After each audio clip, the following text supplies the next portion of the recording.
Here's a final principle for us to talk about this morning. To be financially free, we must live to give. Live to give. That's what it really comes down to in the end. When you keep your eyes on your spiritual inheritance first, when we keep our eyes off of our neighbor's stuff, when we start to work hard and learn to budget and save, you know what's going to happen to our income? All things being equal, it's going to go up. This has been a universal principle since Christianity existed. Wherever people practice these principles, in Africa, in Asia, anywhere, their wealth goes up. And you know what God wants us to do with that wealth? He's blessed us so we can be a blessing to others. God wants to use you and me as His business card to a hurting world.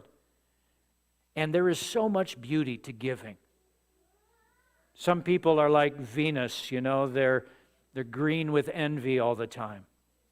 Some people are like Mars, red-eyed and stone-faced and angry like Scrooge when it comes to money.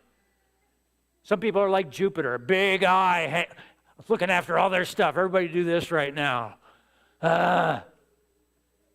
Some people are like Saturn, a big ring around all their possessions.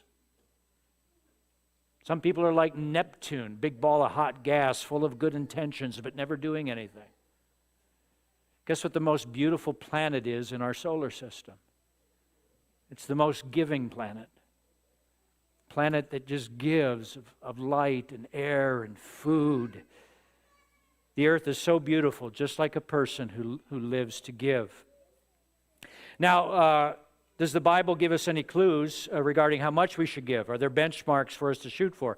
The Bible's clearest guideline of giving is what we mentioned a moment ago, is the tithe, which is giving what? 10% of our income to God for the work of building His kingdom. And we won't go into right now, you know, some people ask, but, you know, that was under the law, but I'm under grace, you know. The suggestion is we don't have to give. But if you're thinking that, just a quick answer. Do you think that a Christian giving under grace, led by the Spirit, will give less than a Jew giving under the law? Just saying. 10% to the Lord's work in the church. Now think of it. Work with me here. A healthy, Jesus-loving, Bible-teaching, balanced church unleashes so much good in its community. It can scarcely be calculated. And that kind of church is deserving of support. Could you possibly add up the benefits to a community when a marriage is saved?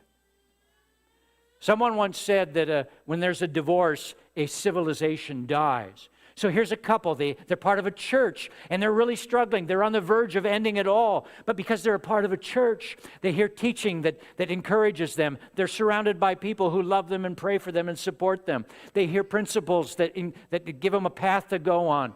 People are around them, and it saves their marriage. Can you calculate the worth to the community for that?